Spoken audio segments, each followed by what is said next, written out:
역사 수업을 할 때는 역사가가 돼야 되거든요.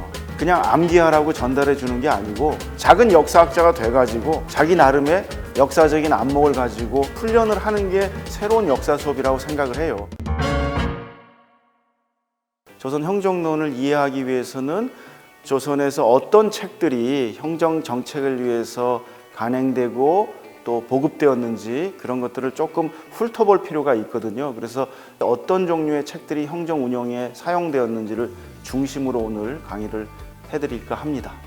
범죄는 고대부터 현대 이르기까지 동서양을 막론하고 다 일어나고 있거든요. 조선이란 나라가 어떻게 이 범죄 행위를 컨트롤하려고 했는지, 조선이 추구했던 정치 방향이라든지 제가 고민하고 탐구하고 있는 지점은 그런 지점입니다. 인간에 대한 이해라고 할 수 있는 것이죠. 이 짧은 시간에 조선 500년의 역사, 또 특히 그 가운데 이제 범죄를 둘러싼 형정 운영을 다 말씀드릴 수는 없지만, 사실 조선이라고 하는 나라는 가능하면 범죄를 사후에 처벌하기보다는 사전에 예방하려고 노력을 했고, 사전에 예방하려면 인간들이 기본적으로 가지고 있는 군자를 만들므로써 애초에 범죄를 저지르지 않을 사람들, 법 없이 사는 사람들을 어떻게 만들어낼 것인가 고민한 것이죠. 조선의 이상은 법이 없는 사회입니다.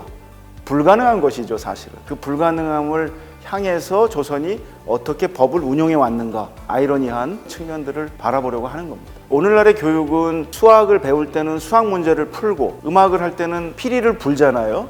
그러면 역사 수업을 할 때는 역사가가 돼야 되거든요. 역사가가 다 정리해 놓은 지식을 그냥 암기하라고 전달해 주는 게 아니고 작은 역사학자가 돼가지고 역사의 사료를 갖다 읽어보고, 문집도 읽어보고, 왕의 이야기도 들어보고, 그걸 종합해갖고 자기 나름의 역사적인 안목을 가지고 글을 써보는 그런 훈련을 하는 게 새로운 역사 수업이라고 생각을 해요. 교과서를 달달 외워가지고 사지선다형 문제를 내면 내가 잘 맞춰야지, 이렇게 하는 일종의 수동적이고 일방 주입식의 그런 수업이 아니라 자기 스스로 살인사건 케이스를 막 분석해보고, 자기가 정조임금이 돼가지고 판결도 해보고, 왜 이런 판결을 내렸을까 생각도 해보고, 그럼으로써 조선시대는 왜 오늘날과 다른 형식으로 처벌했는가 라는 것을 생각해 본다면 그것만큼 좋은 역사 수업이 없다고 생각하거든요. 그래서 많이 해볼 수 있도록 할 것인가 늘 고민이죠, 제가 하는. 저는 초등학생들을 직접 가르쳐 본 경험은 없지만 저희 아이들을 이렇게 길러본 그런 작은 경험으로 말씀드리자면 엄청난 가능성을 가지고 있어요. 그 가능성을 어떻게 키워주느냐에 따라서 학생들이 뿜어내는 그의 역량이라고 하는 것은 놀라울 정도라는 걸 저는 제 경험으로 알고 있습니다. 그래서 이런 표현을 좋아하는데요. 일제강점기 얘기를 해서 좀 그렇지만, 일제강점기에 한국에 와서 농업정책을 관리했던 한 일본의 관료가 있습니다. 그분이 일본에서 소를 기르는 방식하고 한국에서 소를 기르는 방식을 보니까 매우 다르더라. 고삐를 소 위에다 매달아서 앞에서 이렇게 끌고 가는 게 일본에서 소를 다루는 방식이라면, 한국 사람들은 고삐를 밑으로 달아서 뒤쪽에서 그냥 쥐고 있더라. 소의 자율성을 존중해줬던 한국의 농부들을 보고 뒤에서 묵묵히 바라봐주는 한국 농부의 마음으로 학생들이 어느 방향으로 가든지 지원해주고 학생들을 끌고 가서는 안 된다고 생각해요.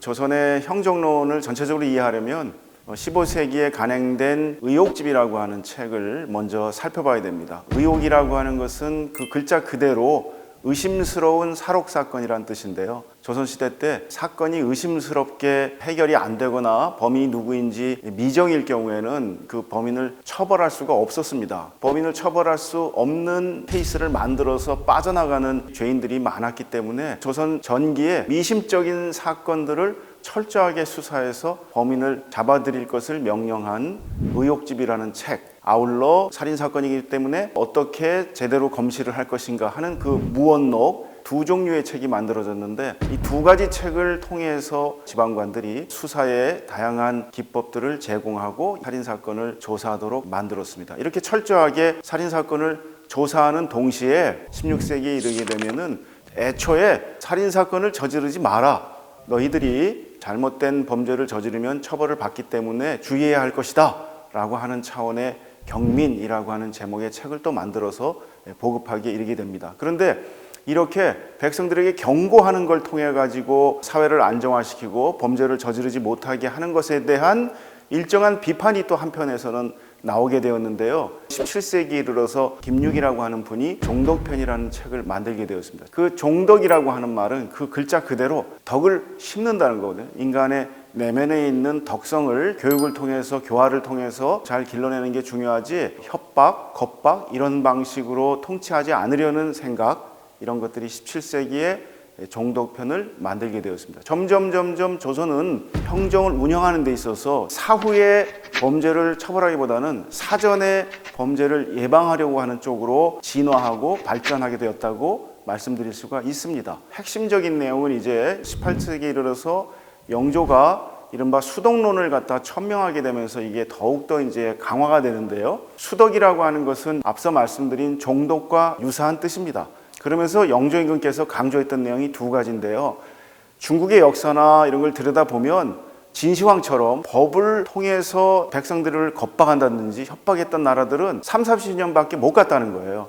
반면에 인간의 덕성을 잘 교육시켜서 충분히 그런 덕성을 개발한 국가들은 300-400년을 무난하게 통치를 해왔다는 것을 예로 들면서 영조대 이르기까지 조선이 300-400년을 쭉 이어온 그 바탕에는 덕성을 길러가지고 도덕적인 인간을 만들어냄으로써 범죄를 예방하려는 그런 형정 운영이 큰 기틀이 되었다 하는 이야기를 하게 된 것입니다. 이러한 영조의 교화 정책이라고 할까? 이런 것들을 영조의 다음 왕인 정조 임금께서 이제 이것을 받아들인 것이죠. 그래서 정조는 부모님이 누구한테 얻어맞고 있는데 자식이 그 부모를 구하려다가 상대를 밀쳤는데 만약에 죽게 되었다는 거죠. 그러면 그거는 그냥 사람을 그냥 죽인 것하고는 상당히 다르지 않습니까? 이제 그런 경우에 사정을 생각하고 부모에 대한 효심을 생각하고 그럼으로써 법을 운영하는 것이 그냥 살인사건을 저지른 자와는 매우 다르게 운영을 해야 된다. 그래서 정조는 충분히 살인사건이 벌어지게 된 맥락과 그 이유와 이런 것들을 충분히 고려해서 법을 운용하는 그런 태도를 보이게 됩니다. 백성들이 어쨌든 죄를 저질러서 여러 가지 이런 고충을 당할 때 어찌할 수 없이 범죄를 저지른 사람들을 대해서 가능하면 가벼운 처벌 혹은 도덕적인 교화를 강조하는 논의를 정치의 기초로 삼았습니다. 그러면서 만든 책이 흠율전칙이라는 책이고, 바로 이 책의 근거에서 정조는 할아버지 영조의 수덕론 전통을 조선의 중요한 형정의 이념으로 삼게 됩니다. 정조의 이러한 정치는 실질적으로 살인사건을 판결하고 처리하는 과정에서 아주 구체적으로 드러나는데요.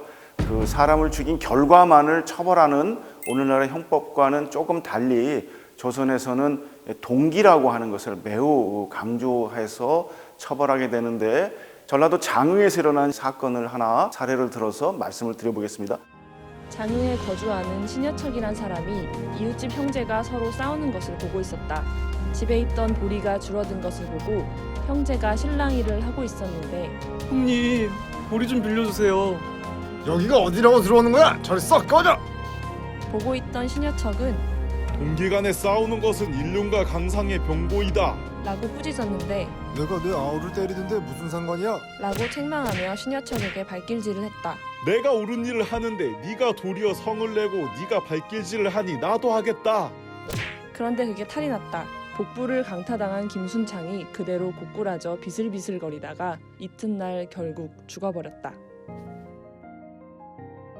결국 살인사건이 되었는데, 이 살인사건 보고서가 정조 임금에게 올라온 거죠. 조선시대 때 살인사건의 최종 처결은 그 왕에게 그 권한이 있었습니다. 정조는 여러 가지 도덕적인 판단, 사정을 고려한 측면 이런 것들을 충분히 고려해서 법을 운영하려고 했습니다. 분명히 사람을 죽였다고 하는, 살인이라고 하는 그 결과는 틀림없지만 정조는 살인사건이 벌어지게 된 맥락과 그 이유와 이런 것들을 충분히 고려해서 법을 운용하는 그런 태도를 보이게 됩니다. 바로 이것 때문에 조선 후기로 가면 도덕적인 측면을 조금 지나치게 강조하다가 오히려 법이 훼손되는, 법의 정신이 훼손되는 문제가 생기기도 하고, 우리 임금께서 이런 도덕적인 측면만을 너무 강조하기 때문에 오히려 문제가 생길 수도 있다라고 지적하신 분들이 있는데요. 그 지적한 대표적인 학자가 정약용입니다. 여러 가지 문제점들을 바라봤던 정약용 선생께서는 강진의 유배를 가셨을 때 흠음신서를 써서 이 형정이라고 하는 것이 얼마나 중요한가, 물론 사람을 도덕적인 교화를 중시해서 처벌하고 그런 것들이 정조의 뜻이기도 하고 하지만, 이걸 잘못 처리하게 되면 범인을 갖다 풀어줄 수도 있고, 또는 사회에 잘못 사인을 줘서 자기가 휘두르는 폭력을 정의의 주먹이라고 오해할 수도 있는 사람들이 생겨나기 때문에 법은 아주 정확하게 집행해야 된다고 하는 이야기를 자신의 흠음신서에서 누누이 밝힌 적이 있습니다. 정약용 선생께서는 도덕적인 교화를 우선시하면서 정책을 펼쳐나가겠다고 하는 기본 원리에는 동의하지만, 그럼에도 그것이 지나치게 도덕적인 측면을 강조하다가 법이 구부러진다면 상당히 문제가 생길 수 있으니까 주의할 필요가 있다라고 비판적으로 또 바라보기도 한 것이죠. 반면에 정조의 그런 도덕적인 교화를 강조하는 그런 방향이야말로 그 이후에 왕들이 이어받아야 할 기본적인 정책 방향이다라고 또 주장하신 분도 있습니다. 그래서 정원용 같은 분들은 용서한 정조의 뜻을 높이 평가하면서 앞으로 그런 쪽으로 더 발전시켜 나가야 된다라고 강조한 분입니다. 유경록이라고 하는 책이 있는데 바로 그런 것들을 이제 강조한 책이라고 말씀드릴 수가 있습니다. 어쨌든 조선이라고 하는 나라는 그 교화와 도덕적인 측면들을 강조해 나가면서 형정을 운영해 나갔고, 이후에 여러 학자들 사이에 논란이 벌어지기도 합니다. 조선의 형정이 15세기부터 19세기 초까지 어떠한 방향으로 흘러갔는지, 또는 어떻게 도덕적인 측면들을 강조하면서 흘러갔는지 하는 것들을 오늘 짧은 이 강의 시간에 전체적으로 말씀을 드렸고, 자세하게 한 번 더 알아볼 기회가 있을 것이라고 생각이 됩니다.